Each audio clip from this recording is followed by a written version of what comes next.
Isso mesmo. O título do vídeo ele vai nortear os próximos minutos. Há alguns dias, um advogado disse para mim que um juiz,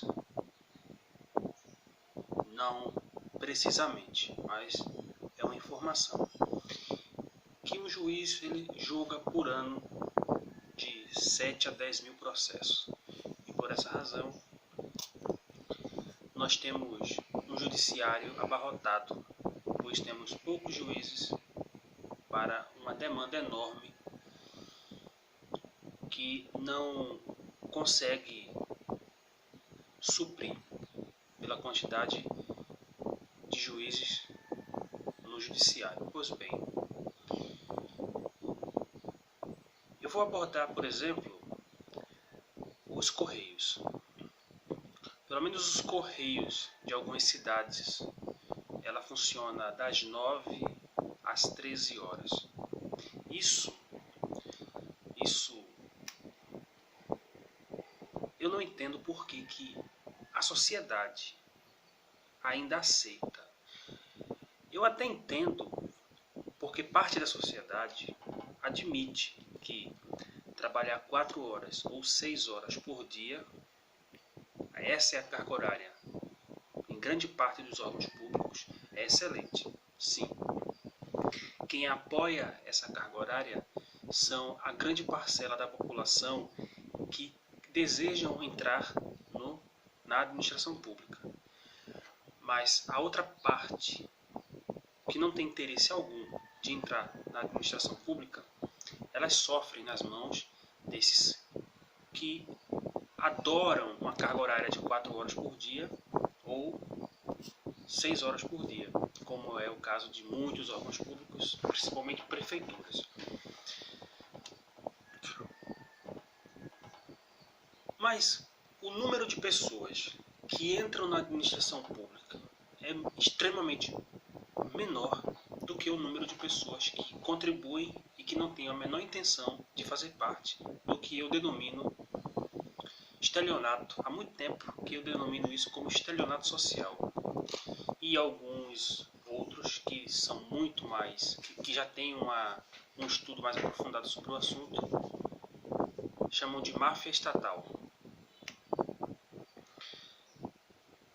O que faz uma pessoa, por exemplo, entrar num concurso para a prefeitura e ter que chegar às 7 horas da manhã, ela chega às 7h30 e não acontece nada. Ninguém cobra o desconto do seu salário. Ou pior, que eu já conheci, vi muitas situações da pessoa chegar às 7h30 ou 8 horas, 8h30, 10 horas da manhã e larga a 1 hora da tarde, às 13 horas. Muitas e muitas e muitas situações. O objetivo desse vídeo é dizer, no final, vocês vão entender qual é a finalidade desse vídeo. Você tem, por exemplo, câmaras municipais, prefeituras, bibliotecas públicas, postos de saúde, escolas públicas.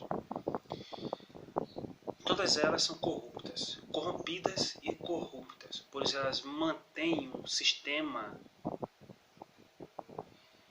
e uma cultura extremamente corrupta, que não traz nada para contribuir para o desenvolvimento social. A Constituição Federal, quem começa a ler, ela pode dizer assim, não, mas a Constituição Federal é uma utopia, ela não é cumprida. Ela não é cumprida, mas a culpa não é do Supremo Tribunal Federal, em que pese eles mesmos fazerem o controle judiciário. Eu também entendo, porque eu estou estudando muito a administração pública federal e eu estou vendo um outro lado que eu não tinha percebido ainda. Não adianta nada você ter uma Constituição Federal e os pilares básicos da sociedade, que é saúde, educação, transporte, moradia, alimentação e trabalho, vou dizer só esses 6. Se no campo educacional você não tem servidores públicos empenhados a fazer do ensino algo diferente. Você, quando tem um diretor de uma escola que ele só espera uma ordem da Secretaria de Educação para que algo mude na sua secretaria ou na escola que ele administra. Pior, que o diretor espera da Secretaria Municipal, mas a Secretaria Municipal espera da Secretaria Estadual, e a Secretaria Estadual está esperando o Ministro da Educação. O Ministro da Educação não faz nada, isso é o que dizem. O Ministro da Educação não faz nada e a educação não melhora. E culpa-se apenas o Ministro da Educação, quando na realidade o sistema é muito mais complexo.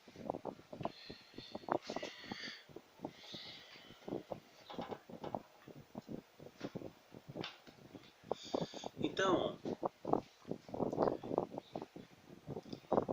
se um ministro da Educação propõe algo, mas a Secretaria Estadual, o diretor-geral lá, sei lá como que se dá o nome lá daquele servidor que fica na Secretaria Estadual de Educação, diretor-geral, secretário-geral estadual, não sei. Se ele não concorda com aquilo que o presidente, ou melhor, que o ministro da Educação propôs, ele pode não concordar e como que isso se desenvolve na escala da hierarquia entre Estado e municípios. E o que acontece se o secretário de Educação Municipal ele quiser fazer do seu próprio jeito, do seu próprio ritmo? Então veja que há uma escala e pode haver uma quebra de valores. Porque até chegar no diretor da escola, já houve várias fases. E isso se aplica na Secretaria de Segurança Pública, se aplica no Judiciário também. Eu estou esperando abrir o novo concurso para o EBRAD. EBRAD não, me fugiu o nome agora. É um concurso que tem, salvo engano, todos os anos, onde toda a sociedade ela pode fazer um artigo, escrever um documento e enviar propondo mudanças na administração pública. Eu vou deixar na descrição do vídeo o link disso daí. Eu descobri uns 2 anos atrás. Mas eu não tinha ideias. Eu tinha algumas ideias, na verdade, mas a que eu tinha escolhido era falar sobre habeas corpus, porque é um tema muito sensível e pouco divulgado na sociedade. Apenas no mundo acadêmico e também no mundo dos concursos públicos, quem estuda para tribunais acaba tendo contato e aprende como funciona os requisitos do habeas corpus. Mas eu imagino da seguinte maneira: você tem a Lei dos Juizados Especiais Federais, a possibilidade de entrar com uma ação na Justiça Federal sem a exigência de contratar um advogado. Você pode. Mas veja que coisa interessante. Nos juizados especiais cíveis, você também pode entrar com ação sem contratar advogado. Na Justiça do Trabalho, você também pode entrar com ação sem contratar advogado.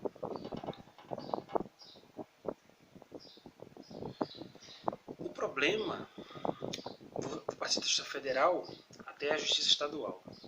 O problema é que quando você entra com ação, se o pedido for improcedente, ou seja, negado, você tem que recorrer. Se você recorrer, a sistemática é essa. Se você quiser recorrer, o recurso é privativo de advogado. A capacidade postulatória de recurso é privativa de advogado. Isso está no Estatuto da OAB. Não está em lei nenhuma outra lei. Só na lei federal que disciplina o Estatuto da Advocacia. Nos juizados especiais cíveis, a mesma coisa. Já na Justiça do Trabalho, há uma ressalvazinha lá que é bem mais democrática e acessível o direito de ação. Por quê? Porque você tem como entrar com ação trabalhista Se negar, você pode entrar com um recurso para o TRT. Se o TRT negar, você pode ir para o TST. Mas o Superior Tribunal do Trabalho, lá, aí tem que ter advogado. O bom é que no TRT, você tem uma ação na Vara do Trabalho, você tem ação que é uma desconcentração, digamos assim, do TRT. E no TRT, na turma, tribunal mesmo, porque você tem a Vara do Trabalho e o tribunal. Então, o tribunal é do Estado. Lá tem desembargadores. E eles são desconcentrados. O tribunal se desconcentra em várias varas. Cada vara tem juízes de direito.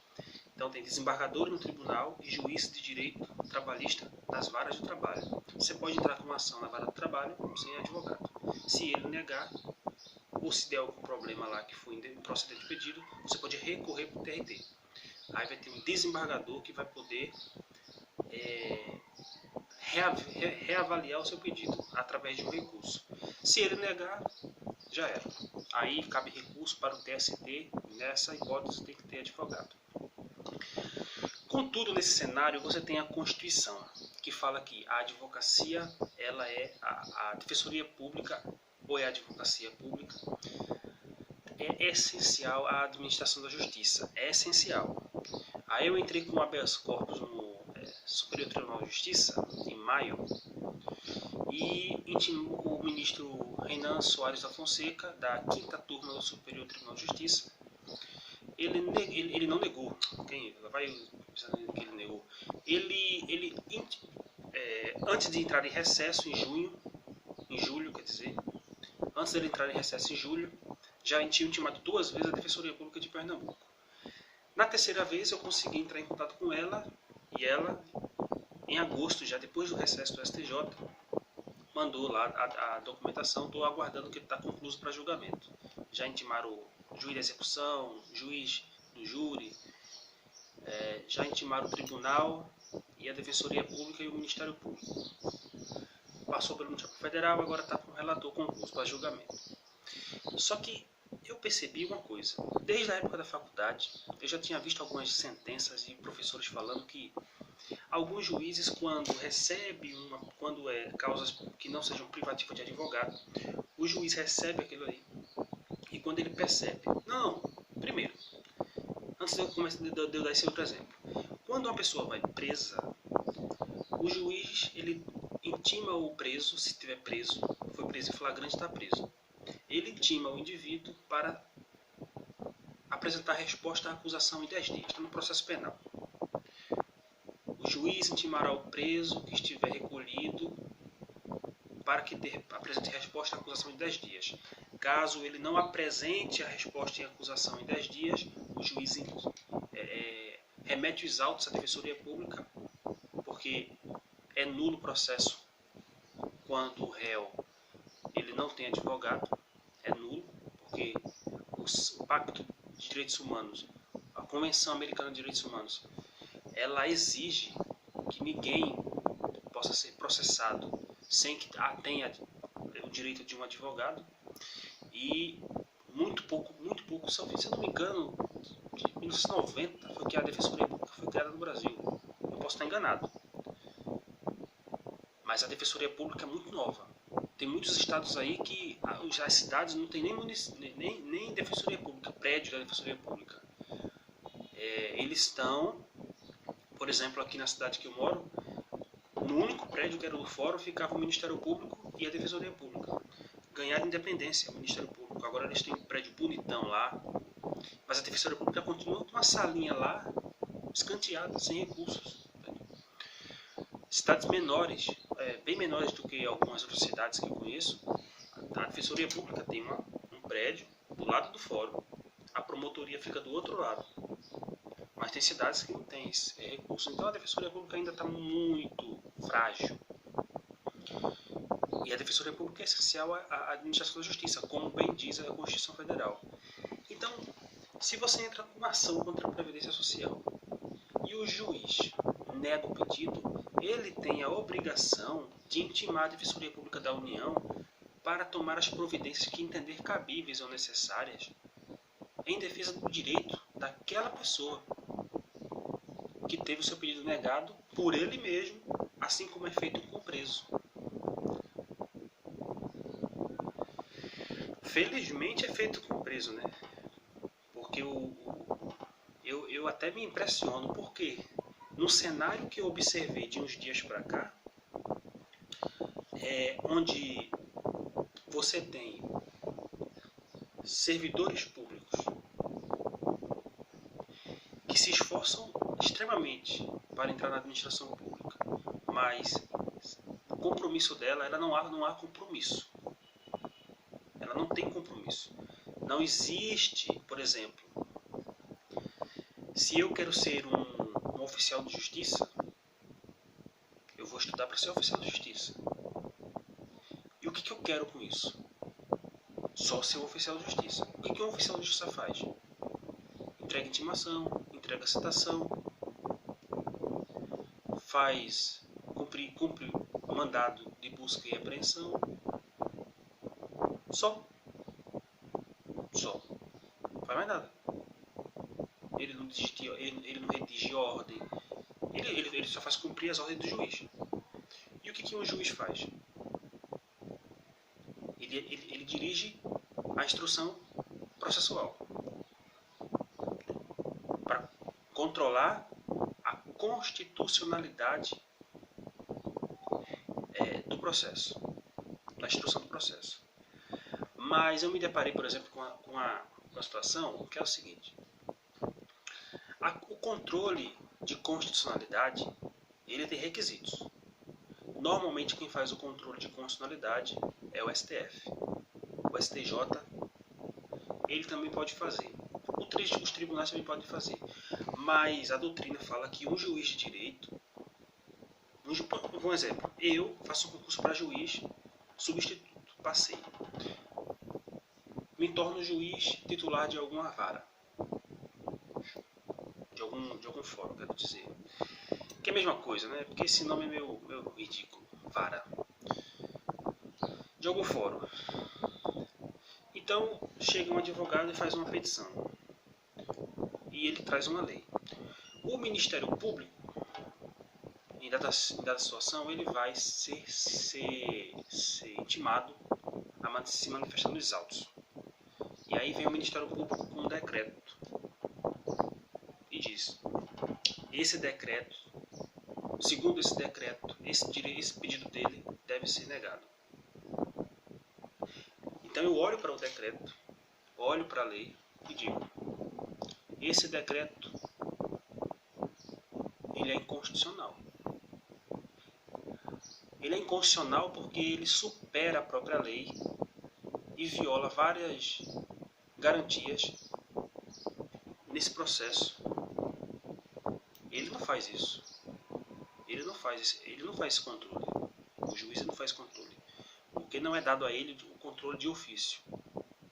Não. É dado a ele o controle de ofício. Mas não é obrigatório esse controle. Então, ele nega com base na hermenêutica do Ministério Público, sendo que naquela ação você não é exigido ter capacidade postulatória, ir com advogado ou ser advogado. Você é uma pessoa que não tem capacidade postulatória, ele não fez o controle de constitucionalidade, negou com base no decreto, e agora você tem que recorrer. Você tem que contratar um advogado, pagar o advogado ou tirar das próprias custas que você vai receber do que você está buscando no processo.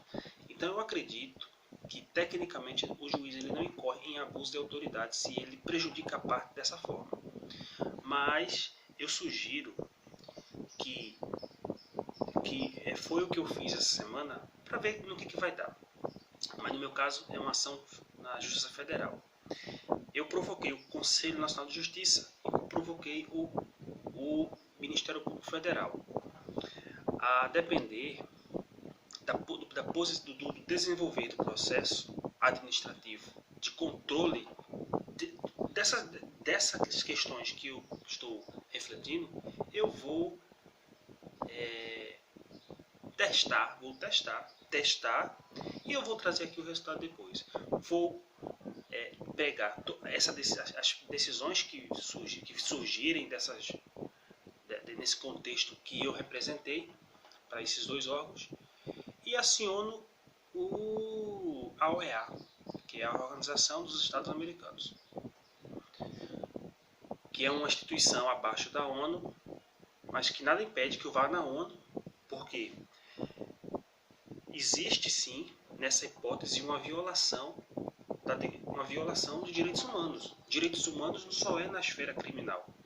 Quando você entra, por exemplo, com uma ação no INSS pedindo uma aposentadoria por invalidez, por exemplo, e o INSS nega, você vai na Justiça Federal e o juiz nega, e agora você tem que contratar um advogado e pagar por advogado do que você tem direito a receber de retroativos, ele está ferindo seu direito de defesa, porque ele tinha que citar a Advocacia Geral da União.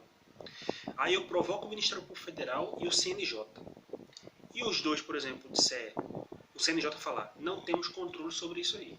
E o Ministério Público falar, isso aí é uma ação de direito individual, não nos envolvemos com esse tipo de situação. Aí você vai procurar a OEA, e você vai falar, OEA, eu entrei com uma ação sem advogado, a lei permite. O juiz negou. O INSS lá também negou. Por isso que eu procurei o juiz. Aí agora tem que contratar advogado. Só que a Constituição do nosso país, do meu país, vamos dizer assim, ela diz que é nulo o processo que não tem participação de advogado. E o juiz, ele não intimou a Defensoria Pública. Agora eu vou ter que me deslocar, procurar a Defensoria Pública, quando ele poderia intimar a Defensoria Pública para se apresentar nos autos do processo e dar sua opinião, produzir a documentação que ele acreditar ser conveniente para fazer a defesa. Então você tem essa historinha em pouquíssimos minutos contadas, mas que na prática isso leva 2 anos. Então uma pessoa leva 2 anos correndo atrás disso, administrativo, judicial, e começa a recorrer a instâncias de fiscalização e controle. E elas também negam. Então eu acredito que o Brasil ele tem que ser condenado em várias esferas. Nessa esfera, por exemplo, federal, o Brasil tem que ser condenado. E é dever da União dar um serviço com efetividade, com eficiência. Não é essa bagunça que está na Justiça Federal, não. Está uma bagunça. Eu estou estudando para o Superior Tribunal de Justiça para fazer o concurso que vai sair agora em 2020. Talvez saia no final de 2020. Mas eu não tinha visto esse lado ainda não. Mas eu acho que ainda vai haver muita bagunça ainda, porque a gente só vê, pronto, é porque eu saí da teoria e comecei a mexer. Eu estudei toda a teoria, as leis federais, processo administrativo, me envolvi, estudei, fiz concurso para o INSS, vivo fazendo procuração para representar pessoas no INSS, para pedir benefício. Tem as juntas recursais tem as juntas de recursos no INSS de cada estado, região.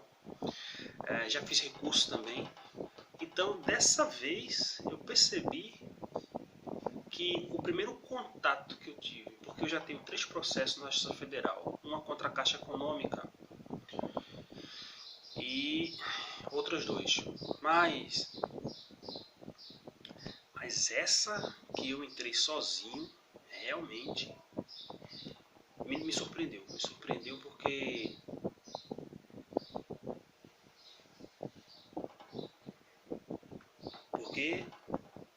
eu não imaginava. Então, se em outros vídeos eu disse que você pode entrar com ação na Justiça Federal, você pode, mas tem esse complicador. Mas tudo que eu trago aqui é o que eu faço. Todos os vídeos que eu fiz no passado foram vídeos que eu provei, eu coloquei a mão na massa. Então, por exemplo, quando eu falava no vídeo anterior sobre entrar em habeas corpus no tribunal, entrar com habeas corpus no STJ, eu faço isso. Até agora eu não entrei com habeas corpus no TRF. Mas eu vou entrar esses dias com recurso no TRF, porque eu pretendo fazer umas gravações. Eu pretendo fazer tomar algumas providências aí e eu vou entrar com habeas corpus preventivo, justamente para não correr o risco dessa minha atitude ser considerada como desacato e não ser peso. E quem vai ter que dizer é o juiz do TRT, do TRF, e talvez se ele não entender o que eu estou pedindo, eu vou procurar no STJ. Mas eu não vou fazer o que eu quero fazer agora sem um alvará preventivo, não. Porque eu sei como funciona a justiça, eu sei como funcionam os administradores da justiça, e eles podem querer me dar voz de prisão por desacato, mas o que eu vou fazer, de longe, deve ser considerado como desacato. Eu só vou agir depois que eu tiver uma decisão judicial e eu tiver com o habeas corpus preventivo nas mãos. Bom, eu espero que eu tenha deixado bem claro a minha insatisfação com a Justiça Federal nesse campo que eu havia abordado aqui, e também esse sistema hierárquico entre o estado de inconstitucionalidade de coisas que existe na administração pública municipal, estadual e federal, no que tange à educação, saúde. Eu nem cheguei a abordar ainda essa questão de saúde, eu fiz apenas uma pincelagem e abordei a questão da educação, da hierarquia entre ministro da Educação, Secretaria Estadual de Educação, Municipal e diretor de escola, que eles têm o livre-arbítrio de escolher o modo como devem e querem trabalhar, dentro dos limites, né, que está no regulamento do seu exercício, porque ele não pode, o administrador ele tem o que se chama no direito administrativo de discricionariedade. Então ele tem um limite chamado de discricionariedade. Ele tem como partir de um ponto para outro, não pode fazer menos do que aquilo, nem mais do que aquilo. E ele fica naquele meio ali. Mas o que ele vai fazer dentro daquele meio não tem um controle. Ok? Então, por exemplo, é como se um funcionário de uma indústria tivesse que fazer 10 peças por dia de determinado produto. Ele tem que confeccionar 10 peças, não pode ser 9, mas se ele fizer 11 está tudo bem, mas ele tem que fazer 10. Então ele tem que fazer 10 num dia. Se ele fizer às 10 de manhã, já fez as 10. Se ele fizer 2 de manhã, 4 de tarde e terminar o resto depois, mas tem que terminar às 10 num dia. O administrador tem esse critério aí, essa flexibilidade. Mas eu acredito que a forma como eles utilizam esse critério é que está equivocada. Está muito equivocada. Porque, em que pese ele ter que cumprir sua meta em um dia, ou seja, no caso do diretor de escola, ele tem que cumprir em um ano uma determinada meta, aprovar alunos e não ter muita reprovação, ele naturalmente pode dar atenção demais a uma área e em outras não. Então, ele pode ter uma aprovação excelente na escola que ele administra em matemática e as pessoas reprovarem em história, em português e espanhol. Então, ele tem que distribuir bem, é isso. Não adianta ele dar muita atenção na área que ele mais gosta e deixar outras áreas falir. No próximo vídeo eu continuo com esse assunto.